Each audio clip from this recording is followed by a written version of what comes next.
Hi, and welcome to Author Uncut.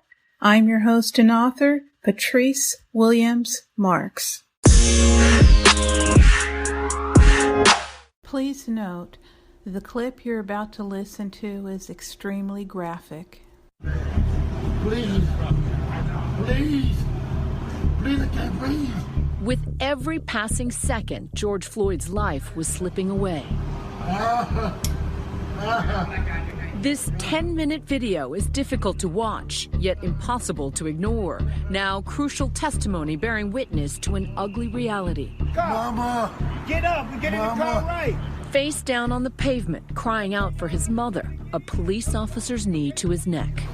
Hi, everyone. This is Patrice Williams Marks, and I'm back for another episode of Author Uncut. Today I was supposed to read another chapter of Counterpunch, but George Floyd happened, so I decided I wanted to discuss him and everything that's going on.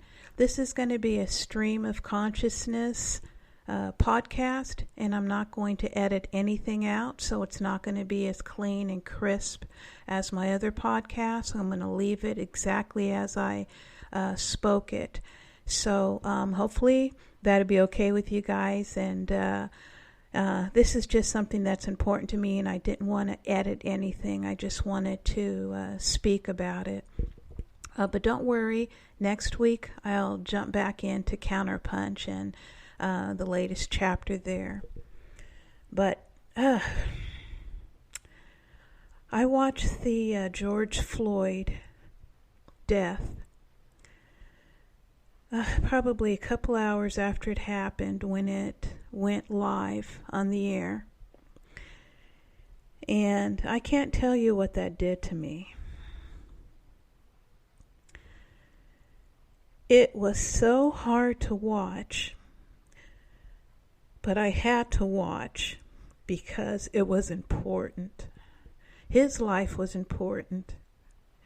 And to see someone with their hands in their pockets, kneeling on a man's neck, and ignoring the pleas to check his pulse, to get the knee off, that he can't breathe, that he's in pain, the foam coming out of his mouth. All of that ignored. Him crying out to his mother who passed away. All of that was ignored until he died. And let's just say the knee on the neck was still on his neck after he died. He was motionless. I don't know about you, but that one hit me pretty hard. I didn't know George, but I don't have to be personally involved to feel something and to be outraged. George Floyd could have been my father, my brother, my friend. He reminded me of so many other black people who have been killed at the hands of police. But what's more disturbing than that is the outcomes after that happens, where they're not held accountable, where they use the magic words, "I feared for my life," or "I felt I was in danger," and that was enough to kill somebody and get off without any repercussions. And that's why it keeps happening again and again. George wasn't the first one, and he won't be the last one. Remember Philando Castile? He was a young black man who worked in a lunchroom at an elementary school. He had been pulled over by the police over 30 times. He was a black man constantly harassed by the local police in the same city as George, by the way. So he had it down packed. When he was pulled over the last time, he had a gun in his glove box, which he immediately told the cop that he had. And that officer freaked out and unloaded a gun into Philando and killed him right next to his girlfriend and his baby in the back seat. Guess what? That officer was not disciplined. Nothing happened to him. And in fact, his attorney is now the same attorney for George Floyd. Sandra Bland. She was a woman pulled over by police, and she was an activist as well. They took her into custody and claimed she committed suicide while in their custody. That's another way to sweep her death at the hands of the police under the rug. Tamar Rice. I hope you guys know this little boy's name. He was 12 years old. He was playing with his sister, I believe it was Cleveland, in a park. And somebody called and said, oh, there's these kids, black kids, playing with a gun in the park, something to that effect.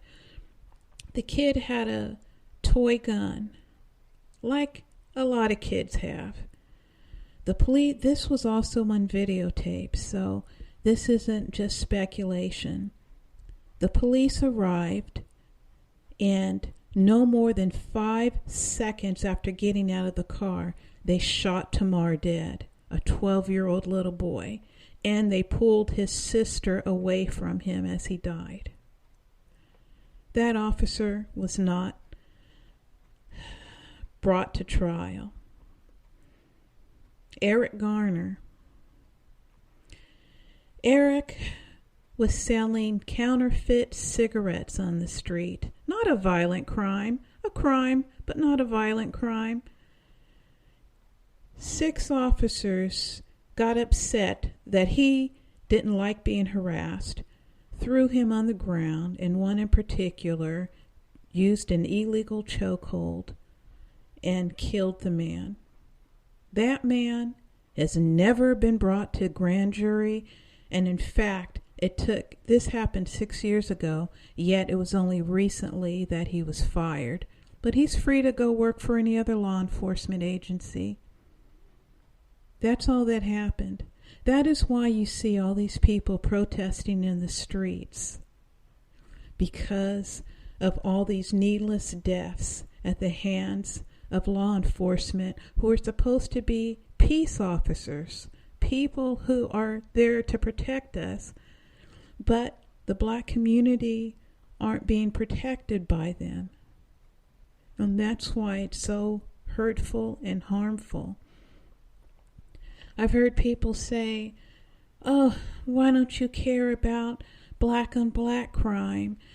Chicago, and they throw in, everything that they can, even blaming the Obamas, throwing everything but the kitchen sink in an effort to dismiss what has happened. And to that I say, yes, we do care about black on black crime. Perhaps you haven't done your research because there are a lot of organizations working against that. But does that diminish what officers are doing to black bodies? To give you an example, Jewish people sometimes swindle each other, harm each other, maybe even murder each other in some instances.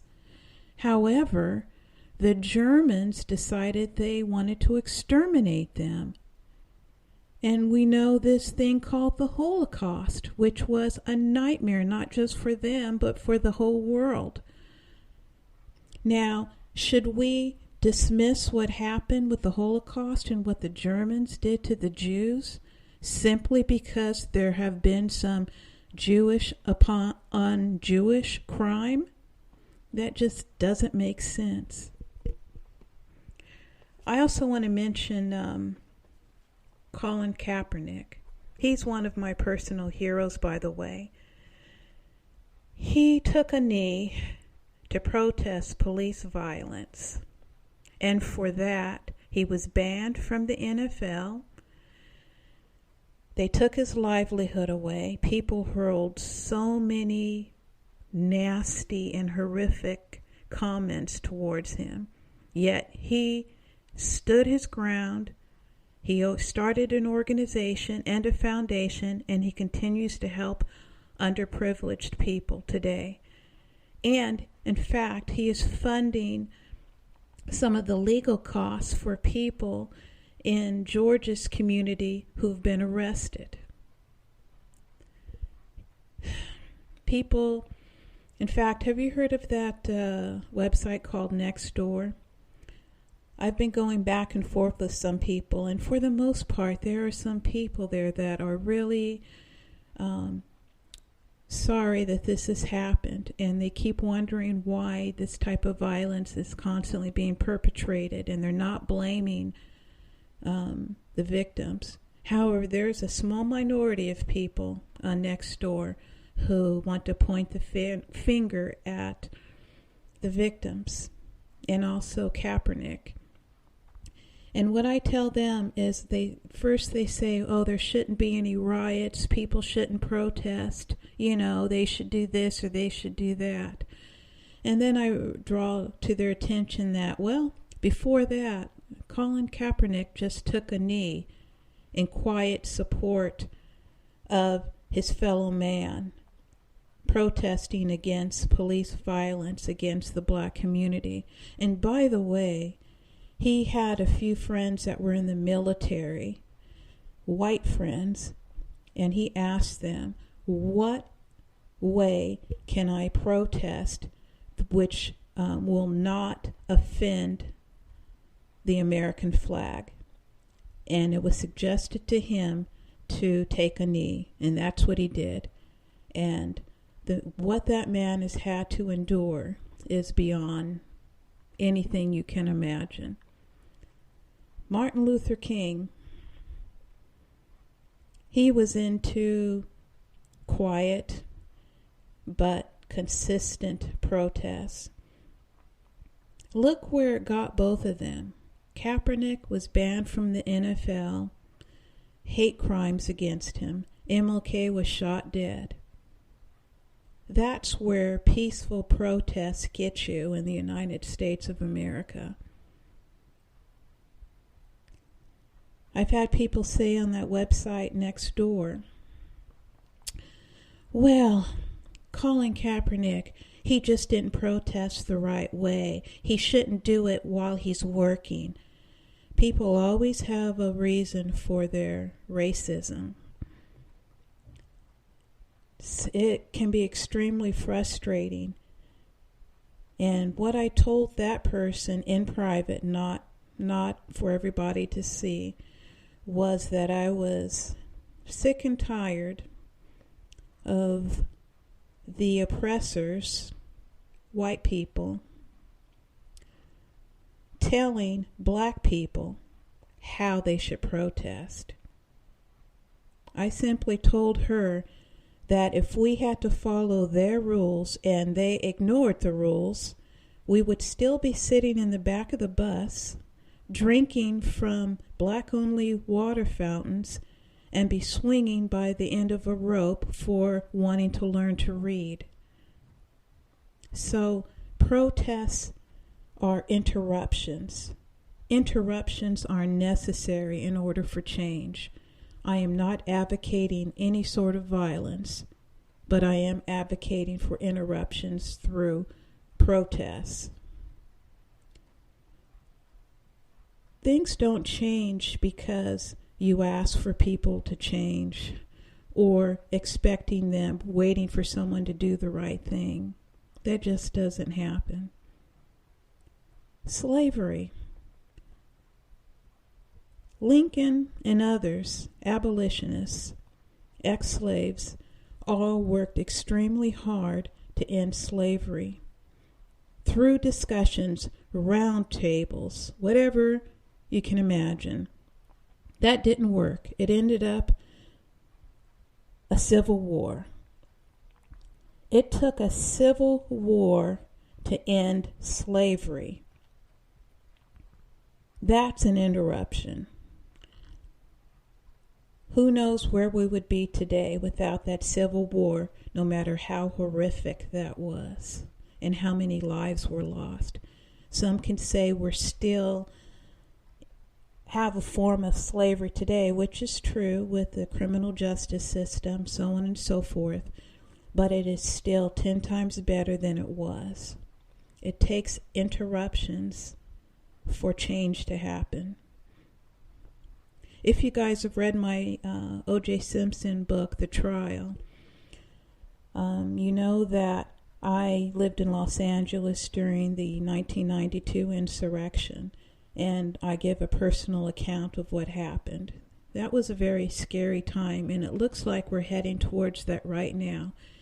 It's so sad that 25 years later, we're still at the same place. There's still no accountability for the murder of black and brown people at the hands of law enforcement. I really want to respect the police, and in fact, most of the police around my neighborhood are decent people. I say hi. I say, how are you doing? I try to engage with them to let them know that not all black people hate them. And I'm hoping in some way that will help the next time they come across a brown body. Somebody that they may be or feel threatened by because of their dark skin or because of their hoodie, and think about their relationship with me or our quick and short friendly conversations. That's what I'm hoping. It's just a scary time right now, and people are angry, and they should be angry. I'm just hoping that no more lives will be lost because of these protests. I don't want to see officers injured. I don't want to see protesters injured. I do believe that interruption is necessary for change, and this may be the beginning of that. Oh, I don't know what else to say. I'm still kind of shaking a little bit because it is so upsetting to live in this country and see this happen over and over and over and over and over and over again. And then to add insult to injury, to have people justify it and blame the victims. I even had somebody on NextDoor say, what about the black on black crimes, and there's no black fathers and this and that, and that's why. And I don't feel it's my job to educate people. I just said a few comments and then just left it at that. I've already mentioned about black on black crime already on this podcast, but what they fail to realize is that that's a stereotype.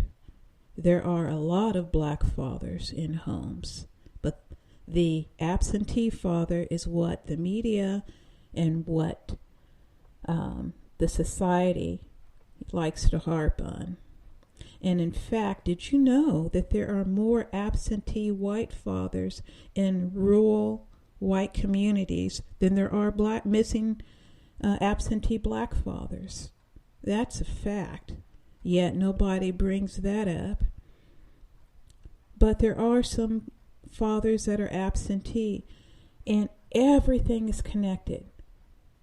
And sometimes that's because there's a disproportionate amount of black and brown bodies arrested and thrown into prison and given harsh sentences. Some of them weren't even supposed to be there, but they were railroaded, hence the Innocence Project. Did you see the guy on America's Got Talent who served 36 years in prison for a crime he didn't commit? And guess what? The people who railroaded him, sleeping in their beds, there's no consequences. That's the society that we live in. Oh. I've lived in white communities my entire life. This may sound cliche, but most of my friends are white. I'm currently living in a white community. My serious relationships have mostly been with white men. I understand both communities. However, my heart right now is with every black and brown body that is tortured, that is hung, that is strapped to the back of a truck and driven off, that is shot dead by the people that we pay to protect us. That's where my heart is right now. Rodney King and the LA insurrection did not stop police brutality or race relations. It brought it to the forefront for a little bit, but here we are again. I don't know if what happened to George Floyd is going to make any lasting changes. I don't know if I'll see any really serious changes in my lifetime. I pray that I will, and I'm working towards those changes, but who knows? I'm just asking you to dig deep within yourself to see why we live in a society where this is acceptable and what you can do about it personally on a local level. If you'd like to comment on this in a respectful manner and let me know what you're doing in your community to help out, I'd love to hear from you. Just visit me at authoruncut.com and leave me a message, or you can go to my anchor.fm page. The link is in the show notes, and click on the button that says message, and you can leave me a voicemail. I really am interested in hearing your respectful thoughts. If it's not respectful, I will simply delete without listening, so it'll be a waste of time. I thank you for listening and for allowing me to get this off my chest, and I will be back next week with the next chapter of Counterpunch. Take care.